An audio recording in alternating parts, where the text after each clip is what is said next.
सजा दो घर को दुल्हन सा, मेरे घर राम आए हैं, मेरे राम आए हैं। लगी कुटिया भी दुल्हन सी, मेरे सरकार आए हैं।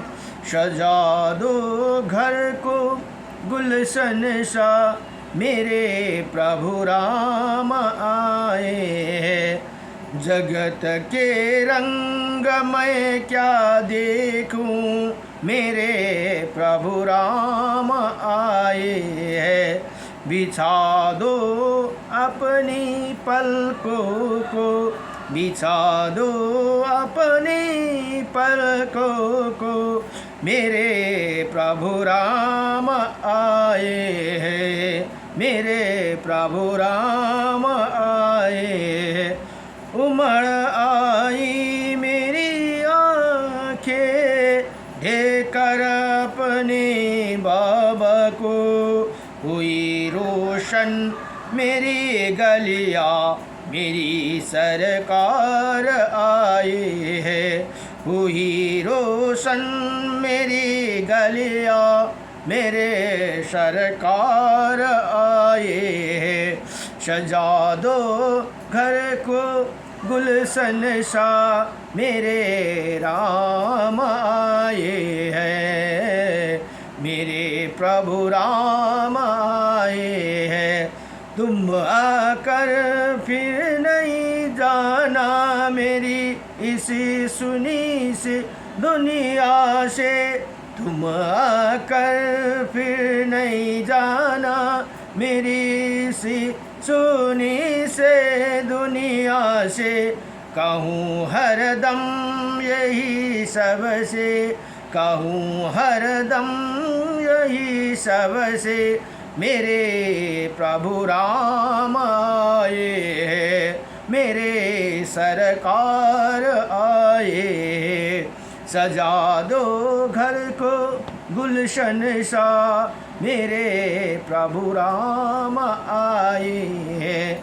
लगी कुटिया भी दुल्हन सी, लगी कुटिया भी दुल्हन से, मेरे घर राम आए, मेरे प्रभु राम आए हैं। हरि ओम नमो भगवती। रायले श्री वराह पुराण को अब 38 अध्यायमा अब सत्यपाका प्राचीन प्रसङ्ग। सत्यतपा भनेर एकजना मुनि हुनुहुन्थ्यो, उनको प्राचीन प्रसङ्ग भनेर यहाँ बताउनुहुन्छ। अब भगवान वराह भन्नुहुन्छ, हे पृथ्वी मातालाई बताउनु हुँदैछ, हे पृथ्वी अब वो व्याधा साधु के मार्ग में अवलंब बनकर मन ही मन गुरु का ध्यान करते हुए निहार रहकर तपस्या करने लगा। अब त्यो अघि को शिकारी जो भिक्षा लेने का समय आने पर वो वृक्ष से गिरे सूखे पत्ते खा लिया करता था भनेर यहाँ बताउनु भयो। जब भोक लाग्थ्यो भने केही वृक्षबाट झरेको पत्ता खान्थे अरे। एक दिन का बाद है उसे भूख लगी तो किसी वृक्ष के नीचे गया। भूख के कारण पेड़ के पास में उसे सूखे पत्ते उठाकर खाने की इच्छा हुई, पर वैसे करते ही आकाशवाणी हुई, अरे ये साखोटा के निष्कृष्ट पत्ते हैं, इन्हें मत खाओ भनेर यहाँ बताउनु भयो रे। ये शब्द पर्याप्त उच्च स्वर से हुआ था, अतः वो व्याधा उसे छोड़कर हट गया। तब वहाँ किसी दूसरे वृक्ष का पत्ता उठाकर लेने लगा। अब पुनः वहाँ भी वैसे ही धुनी हुई। इसी प्रकार की आपत्ति मानकर व्याधा ने उसी दिन कुछ भी नहीं खाया और निहार रहकर बड़ी सावधानी के साथ गुरु अरुण के स्मरण करते हुए एक वहाँ तप करने में तत्पर रहा भनेर यहाँ बताउनुहुन्छ। इसी प्रकार वहाँ तप कर ही रहा था कि इतने में महर्षि दुर्वासा उस व्याधा के पास पधारे। अब दुर्वासा ऋषि आइपुग्नु भयो वहाँ। उन ऋषि ने देखा कि व्याधा के प्राण प्राण मात्र शरीर में है, पर तपस्या के तेज से वो ऐसे चमक रहा है मानो घी डालने से अग्नि प्रदीप्त हो रही हो भनेर यहाँ बताउनुहुन्छ। उसी व्याधा ने उसी मुनिवर दुर्वासा को सिर झुकाकर प्रणाम किया और बोला, हे भगवान, आपके दर्शन में मैं कृतार्थ हो गया हूँ। आज श्रद्धा का दिन है। आप अतिथि देवता मेरे पास पधारे, सूखे है पत्ते आदि से श्रद्धा करके आप द्विजवर को मैं तृप्त करना चाहता हूँ भनेर ती व्याधाले भने रे। इधर इसमें कितने पवित्र भावना है, ये इंद्रियाँ कितने ही वश में हो गई है। तब इसने तप से कितना बल प्राप्त कर लिया, ये जानने के लिए मुनि भी उदत थे ही। अतः उन्हें उच्च स्वर से व्याधा से कहा, ठीक है, तुम अपने पास आओ, मुझे अतिथि को यव गहूँ एवं धन्य से भली भांति सिद्ध किया हुआ अन्न दो भनेर यहाँ बताउनु भए रे दुर्वासा मुनिले। मैं भूख से अत्यंत पीड़ित हो रहा हूँ। दुर्वासा जी के ऐसे कहने पर व्याधा बड़ी चिंता में पड़ गया। वहाँ वो सोचने लगा कि ये सब सामग्री कहाँ से मिलेगा, ये सब इसी प्रकार सोच ही रहा था। इतने में एक सोने का पवित्र पात्र आकाश से गिर गया। वहाँ पात्र सिद्धि अन्न के पूर्ण था भनेर यहाँ बताउनु भयो। अब व्याधा ने उसे हाथों में उठा लिया और उसने लेकर वो डरता हुआ दुर्वासा मुनि से कहने लगा, हे ब्राह्मण, आप परम ब्रह्मज्ञ पुरुष है। जब तक मैं भिक्षा लाने जाता हूँ तब तक आप यहीं रहने की कृपा करें। मुझ पर किसी प्रकार का आपकी इतना कृपा अवश्य होना चाहिए भनेर त्यहाँ दुर्वासा मुनिलाई प्रार्थना गरे रे। इसी प्रकार कहकर वो साधु व्याधा भिक्षा मांगने के लिए जैसे ही आगे बढ़ा, इतने में उसे बहुत से उपवन एवं अहिरा की बस्तियों में युक्त एक नगर दिखाई पड़ा। वहाँ पहुँचने पर वृक्षों में से दूसरे अनेकों पुरुष सुवर्ण पात्र लिए निकल पड़े और विविध दिव्य अन्नों से उनकी थाली को भर दिया। व्याधा उसे लेकर अपने को कृतार्थ सा मानता हुआ अपने स्थान पर लौट आया। वहाँ आकर उन्होंने जब जापकों में श्रेष्ठ महर्षि दुर्वासा को बैठे देखा। मुनि को देखकर उन्हें प्रसन्नतापूर्वक भिक्षा को एक पवित्र स्थान पर रख दिया और उन्हें प्रणाम कर कहा, हे ब्राह्मण, यदि आपकी मुझ पर दया है तो कृपा करें, ये आसन यहाँ आसन ले और पैर धोकर पवित्र आसन पर बैठ जाए। व्याधा के ऐसे कहने पर उसी पवित्र तपोबल की परीक्षा करने के विचार से महर्षि कहा, हे व्याधा, मैं नदी जाने में असमर्थ हूँ, मेरे पास जल पात्र भी नहीं है, फिर मेरा पैर कैसे धुला सकता है। मुनि के ऐसे कहने पर व्याधा सोचने लगा, अब क्या करूं। मुनि जाने का ये मेरा भोजन कैसे हो सकेगा। फिर उसी चतुर व्याधा ने मन ही मन अपने गुरु अरुणि को स्मरण किया। साथ ही उसी सुंदर बुद्धि वाले व्याधा ने उसी देवी का नदी को भी स्तुति पूर्वक शरण ली। व्याधा बोले, हे नदियों में श्रेष्ठ देवी के मैं व्याधा हूँ, मैं सदा पाप ही पाप किए हूँ, ब्रह्मा हत्या जैसे महापाप भी कर चुका हूँ। हे देवी, फिर भी मैं आपको स्मरण कर आपकी शरण में आया हूँ, आप मेरी रक्षा करो। देवता मंत्र और पूजन का विधान ये सब मैं कुछ भी नहीं जानता। हे देवी भनेर ती नदीलाई ती समुद्रलाई प्रार्थना करे। आप नदियों में प्रधान है, केवल गुरु के उत्तम चरणों का ध्यान करने से मेरा सदा कल्याण होता आया है। अब आप मुझे पापी पर कृपा करके आपके दुर्वासा ऋषि अपने पैर धो ना सके, इनमें नियमित से आपके उसे सन्निकट पधार्ने की कृपा करे। हेर्नुहोस् त, तपस्वी भएपछि यस्तो हुन्छ। नदीलाई पनि उनले प्रार्थना गरेर अब छेउमै आइदिनुहोस् भनेर प्रार्थना गरे। इसी प्रकार व्याधा का प्रार्थना करने पर पापनाशिनी देवी का नदी वहीं पहुँच गई। वहाँ उत्तम व्रत का पालन करने वाला दुर्वासा मुनि विराजमान थे। यही देखकर मुनि को बड़ा आश्चर्य हुआ। अब हेर्नुहोस् त, दुर्वासा मुनि पनि छक्क पर्नु भयो अरे कि म त उसको परीक्षा लिन आएको थिएँ, तर विस्मय मुग्ध हो गई। साथ ही उन्हें विद्वान मुनिवर दुर्वासा के मन में बड़ी प्रसन्नता हुई। उन्होंने हाथ पैर धोकर उसे श्रद्धा पूर्वक दिए हुए अन्न को खाया तथा आचमन किया। उसी समय व्याधा के शरीर में केवल हड्डी ही शेष रह गई थी भनेर यहाँ बताउनुहुन्छ। तपस्या गरेर उसको शरीरमा सिर्फ हड्डी मात्रै बाँचेको थियो। भूख के कारण वो अत्यंत दुर्बल हो गया था। दुर्वासा ऋषि ने उसे कहा, हे अंगों सहित वेद तथा रहस्य को साथ पद एवं क्रम ब्राह्मण विद्या और पुराण सभी तुम्हें प्रत्यक्ष हो जाए। इसी प्रकार वर देकर दुर्वासा जी ने उसी नवीन नामकरण किया।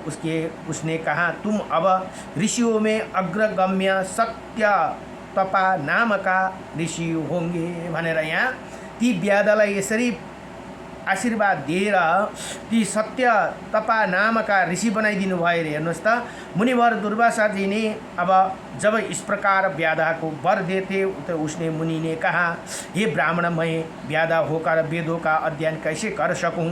अब ऋषि बोले, हे साधु व्याधा, निहार रहकर तपस्या करने से अब तुम्हारे पहले के शरीर संस्कार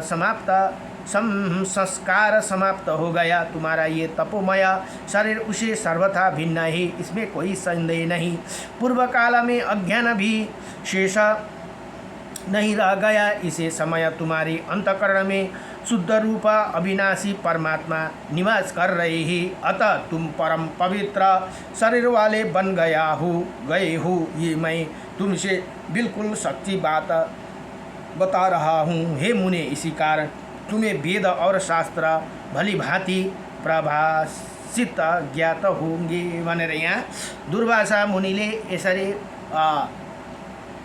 वरदान दिएर जानुभयो भन्ने कथा यहाँ श्री वराह पुराणको 38 अध्याय सम्पूर्ण भयो। नमो भगवते वासुदेवाय। हरे परमात्मने प्रणत क्लेशनाशाय गोविंदाय नमो नमः। श्री कृष्ण गोविंद। हरे मुरारी हे नाथ नारायण वासुदेवम। अब यहाँ मत्स्य द्वादशी हेर्नुहोस् है, मत्स्य द्वादशी भनेर आउँछ। एकादशी भोलिपल्ट मत्स्य द्वादशी पर्छ। विधान तथा फल का कथन भनेर यहाँ बताउनु भयो। अब सत्यता अघि वरदान पाउनु भयो नि, अब ऋषि मुनि सत्य तपा भन्नुहुन्छ, हे भगवान, आप ब्रह्म ज्ञानों में ज्ञानियों में शिरोमणि है। आप जो दो शरीर की बात कही, ये शरीर भेद कैसे है, आप ये मुझे बतलाने की कृपा करें भनेर यहाँ बडो दिव्यसँगले मुनिवर दुर्वासासँग प्रार्थना गर्नुभयो। दुर्वासाजी भन्नुहुन्छ, दो नहीं किंतु शरीर के 3 भेद है, ऐसे कहना चाहिए। प्राणियों के ये शरीर इसीलिए मिलता है कि उनको पाकर वो पूर्वकृत भोग भोगे। तुम्हारी पूर्व की आस्था भले ही पाप पूर्ण थी, क्योंकि उसी समय तुमने ज्ञान का नितान्त अभाव था। त्यो टाइम तँलाई ज्ञान थिएन, त्यही कारण तैँले अधर्म गरिस्। जब तैँले हेर्नुहोस्, जब हामी अज्ञानमा गर्छौँ नि गल्ती, त्यो गल्ती भगवानले क्षमा गर्नुहुन्छ। जब ज्ञान छैन त गरेको गल्ती त्यो भगवानले माफ गरिदिनुहुन्छ। तर अब ज्ञान भएर पनि जब तपाईँले कथा सुन्नुभयो, यसो गर्नु हुँदैन उसो गर्नु हुँदैन भनेर कथामा लेखेको पुराणहरू सुन्नु भएर पनि त्यो गल्ती गर्नुभयो भने चाहिँ त्यो चाहिँ क्षमा गर्नु मुस्किल पर्छ भगवानलाई पनि। तर यो वेदालाई के थियो, उसकोमा ज्ञानै थिएन। योभन्दा अगाडि कति ब्राह्मण मार्यो, कति ब्राह्मणीहरूलाई मार्यो। तर जब उसले अब ज्ञान भयो नि, त उसले सत्कर्म गरेपछि ऊ यस्तो ज्ञानी भयो। हेर्नु त, एउटा व्याधा, एउटा शिकारी, पापी शिकारी आज सत्य ताप भन्ने ऋषि भए, बडो विद्वान ऋषि। यहाँ भन्नुहुँदैछ, अब ही पाप पूर्ण थी, क्योंकि उसी समय तुमने ज्ञान का नितांत अभाव था, पर वही तुम अब उत्तम व्रत का पालन करने के कारण दूसरी आस्था में हेर्नु, गुरु बनाएपछि गुरु बिना ज्ञान न उपजे, गुरु बिना मिले न मोक्ष भनेर बताइएको छ। त्यही कारण दूसरी अवस्था में आ गए हो, ऐसे समझना चाहिए। ब्रह्मवेत्ता विद्वानों ने बताया है कि एक तीसरी भी शरीर हो, जिसे इंद्रिय अपने बस में ना अपनी विषय नहीं बना सकती तथा जो धर्म और अधर्म को भोग्ने के लिए मिलता है। अब हेर्नुहोस् यो शरीर चाहिँ जो इन्द्रियलाई हामीले बसमा गर्दैनौँ नि त्यो शरीरले चाहिँ बडो दुःख हुन्छ अरे। अब धर्म र अधर्म को भोगने के लिए मिलता है। इसी प्रकार ये तीन भेद है, धर्म एवं अधर्म के भोग तथा संसारिक पदार्थों के भोग का साधन होने से भी शरीर की तीन भेद सिद्धि होते हैं भनेर यहाँ बताउनु भयो। पूर्व समय में तुम्हारे द्वारा जो प्राणियों का वध हुआ था, हेर्नुहोस् त यहाँ बताउनु हुँदैछ, दुर्वासा मुनि प्राणियों का वध हुआ करता था, वैसे तुम्हारा संस्कार भी बने गए थे भनेर यहाँ बताउनु भयो। इसलिए तुम्हें पापमय शरीर वाला कहा जाता था, लोग तुम्हें पापी कहते थे, किंतु अब निरंतर तप और दया करने के कारण तुम्हारी प्रवृत्ति परम पवित्र बन गया भनेर यहाँ बताउनुहुन्छ। हेर्नुहोस् तपाईहरुले कुनै कुरामा हरेस नखानुहोस्, ला मैले गल्ती गरेँ, म त बडो पापी भएँ, अब म के गरौँ त्यो सन्देह छोडिदिनुहोस्। एकजना गुरु बनाउनुहोस्, गुरुलाई है। अब यस्तो छ है, गुरु बनाउने भन्ने कुरा के त भन्दा एउटा त ब्राह्मण क्षेत्रीहरूले मात्रै जनै लाउनेले मात्रै गुरु बनाउने भन्ने होइन, सबैले गुरु बनाउन मिल्छ। गुरु बनाएर गुरुले जुन दिनुहुन्छ नि मन्त्र, त्यो मन्त्र तपाईले साधना गर्नुहोस्। तपाईँ जस्तै ठुलो पाप गरेको थियो भने पनि त्यो मन्त्र साधनाले तपाईको पाप नष्ट भएर जान्छ। त्यही कारण गुरु बनाउनु एकदम अनिवार्य छ, एकदम महत्त्वपूर्ण छ भनेर यहाँ बताउनुहुन्छ। वैसे तुम्हें संस्कार भी था भनेर यहाँ बताउनु, इसलिए तुम्हें पापमय शरीर वाले कहा जाता था और तुम पापी कहते थे। मान्छे अब शिकारीलाई हेरेर त धर्मी कसले भन्छ र पापी नै भन्छ, किन्तु अब निरंतर तप और दया करके कारण तुम्हारी प्रवृत्ति परम पवित्र बन गई र तिमी अब अहिले ऋषि बन्यौ भनेर यहाँ भन्नुहुन्छ। इसी समय तुम्हें ये धर्ममय दूसरा शरीर सुलभ हो गया और इसी शरीर से वेद और पुराणों की जानकारी प्राप्त करने में तुम पूर्ण अधिकारी हो। हेर्नुहोस् त यस्तो दिव्य भयो। अब तपाईको जब तपाईको पापहरू नष्ट हुन्छ नि, तब तपाईलाई वेद पुराणहरू श्रवण गर्ने अथवा सुन्ने अधिकार प्राप्त हुन्छ रे, सुलभ हुन्छ रे भनेर यहाँ बताउनु हुँदैछ। इनमें कोई संदेह नहीं। जैसे जब तक बालक की अवस्था 8 वर्ष की रहती है तब तक उसकी मानसिक वृत्तियों में कुछ और भी भाव भरे रहते हैं भनेर यहाँ बताउनुहुन्छ। वही जब 8 वर्ष की सीमा पार कर जाता है तो उसकी चेष्टा दूसरी ही बन जाते हैं भनेर यहाँ बताउनुहुन्छ। अब अतः ब्राह्मण का विवेचना करने वाला महापुरुष ने बताया है कि इसी प्रकार एक ही शरीर अवस्था के भेदों से 3 भेद वाला कहा गया है। भेद केवल नाम में है, जैसे मिट्टी और घड़ा। इन वर्णों के क्रमशः से कर्मकांड के भी 4 भेद बतलाया गया है भनेर बताउनुहुन्छ। अब यहाँ सत्यतापा ऋषि भन्नुहुन्छ, हे मुनिवर, आपने जिन परम ब्रह्मा परमात्मा की बात कही है उनके रूप में मैं महात्मा एवं योगी पुरुष भी जानने में असमर्थ हूँ, क्योंकि उन प्रभु का नाम गोत्र और आकार का अभाव है। जब उन परम ब्रह्मा परमात्मा की कोई संज्ञा नहीं हो तो वो जाने भी कैसे जा सकते हैं। हे गुरु, आप उनकी कोई ऐसी संज्ञा बताने की कृपा कीजिए जैसे मैं उन्हें जान सकूं, जिनका नाम वेदों एवं शास्त्रों में पढ़ा जाता है, क्योंकि वही तो परम ब्रह्मा परमात्मा नहीं है। उन्हें तो वेदों में पुरुष, पुंडरीकाक्ष तथा स्वयं भगवान नारायण एवं श्रीहरि कहा गया है। हे मुनिवर, उन्हें पाने के साधन अनेकों प्रकार का यज्ञ तथा उचित प्रचुर दान हे वो भगवान इन्हीं उपयुक्त साधनों तथा श्रद्धा भक्ति एवं तप द्वारा प्राप्त होते हैं, अथवा भगवान प्रचुर संपत्ति से तथा बहुत से अन्य श्रेष्ठ क्रमों के प्रभाव से वेदों का परागामी विद्वान तथा पुण्यात्मा पुरुष उन्हें पा सकते हैं। पर मैं एक निर्धन व्यक्ति उन्हें पा सकूं, या आप वैसे उपाय मुझे बताने की कृपा कीजिए भनेर ती सत्यतपा ऋषि भन्नुहुन्छ। हे विप्रवर भनेर दुर्वासा ऋषिसँग प्रार्थना गर्नुहुन्छ। धन के अभाव में दान देने संभव नहीं है। धन रहते हुए भी यदि परिवार में अधिक आसक्ति हो तो उसके मन में दान करने की रुचि नहीं होती। मेरे अनुमान है कि उसे तो भगवान नारायण सर्वथा दूर ही रहते हैं भनेर यहाँ बताउनु भयो, क्योंकि वो सनातन श्रीहरि अत्यंत प्रयास द्वारा ही प्राप्त हो सकते हैं। इसीलिए दयापूर्वक आप मुझे कोई ऐसे सुगम साधन बताने की कृपा कीजिए जिसे सर्वसाधारण व्यक्ति भी उन्हें सुगमता से प्राप्त कर सके। अब यहाँ दुर्वासा ऋषि भन्नुहुन्छ, हे साधु, मैं तुम्हें एक अत्यंत गोपनीय व्रत बताता हूँ। भगवान नारायण ही इसके प्रवर्तक है।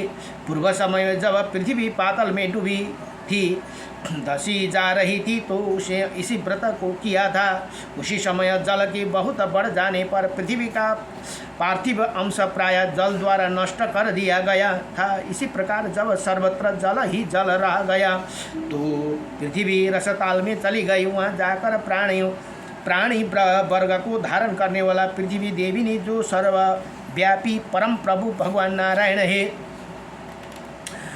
उनकी व्रत एवं उपवास द्वारा आराधना की थी। उसे अधिक प्रकार के नियमों का पालन करते हुए ये व्रत किया था। बहुत समय तक व्रत करने पर जिनकी ध्वजा पर गरुड़ का चिन्ह अंकित है, वही भगवान श्रीहरि उस पर प्रसन्न हो गए। तब उन्हें सनातन प्रभु की कृपा से फलस्वरूप ये पृथ्वी पाताल से ऊपर लाई गई और समतल रूप में सुशोभित हुई भनेर यहाँ बताउनुहुन्छ। अब सत्य तपाईँ अपने ऋषि भन्नुहुन्छ फेरि, हे मुनिवर, पृथ्वी जो व्रत उपवास किए थे वो कौन से व्रत था, कितने नियम थे, वो मुझे बताने की कृपा कीजिए भनेर यहाँ सोध्नुभयो। अब दुर्वासा मुनि भन्नुहुन्छ, जब मार्गशीर्ष भनेको मङ्सिर महिनाको, हेर्नुहोस् है, मासकी दशमी तिथि, अब मङ्सिर महीनाको दशमी तिथि आ जाए तब बुद्धिमान पुरुष नियमपूर्वक रहकर भगवान श्री हरि की पूजा करे। उसी समय विधि पूर्वक हवन का कार्य भी संपन्न करना चाहिए तथा पवित्र वस्त्र धारण करना चाहिए। प्रसन्न मन से रहकर व्रती पुरुष भलीभांति सिद्ध किया हुआ या आदि हव्यान्न भनेको हवन हामी जस्तो चिज गर्छौँ नि त्यस्तै भोजन गर्नुपर्छ भनेको कारण त्यही हो। होम गर्ने पदार्थ भनेको शुद्ध भोजन। अभ्यान्न भोजन करे, फिर कम से कम 5 पग दूर जाकर अपने पैर धोए, पुनः प्राप्त काल उठकर सोचा के बाद 8 उंगलियों लंबे दतियों के मुख से शुद्ध करना चाहिए। दंत धावन का काष्ठ किसी दूत वाले वृक्ष होना आवश्यक है। इसी बाद विधि पूर्वक आचमन करना चाहिए। शरीर के 9 द्वार है, पुनः सभी द्वारों में स्पर्श कर फिर भगवान जनार्दन का ध्यान करे। 9 द्वार भनेको 2, 3, 4 9 द्वार भनेर बताइएको छ है हाम्रो चित्र। यहाँ बताउनु भयो, आँखा 2टा, नाक 4टा, मुख 5वटा, कान 6-7वटा, गुदा र जुन मूत्र यो गर्ने 8-9वटा, यी शरीरलाई शुद्ध गर्नु परे। ध्यान श्री हरि यहाँ बताउनुहुन्छ, स्पर्श भगवान जनार्दन की ध्यान करे। इसी प्रकार भगवान श्री हरि सर्वत्र विराजमान है। उनकी भुजा शंख चक्र गदा एवं पद्म सुशोभित रहे। वो भी पीताम्बर धारण किए, उन्हीं तथा मुँह पर मद मुस्कान विराजे थे। वो सभी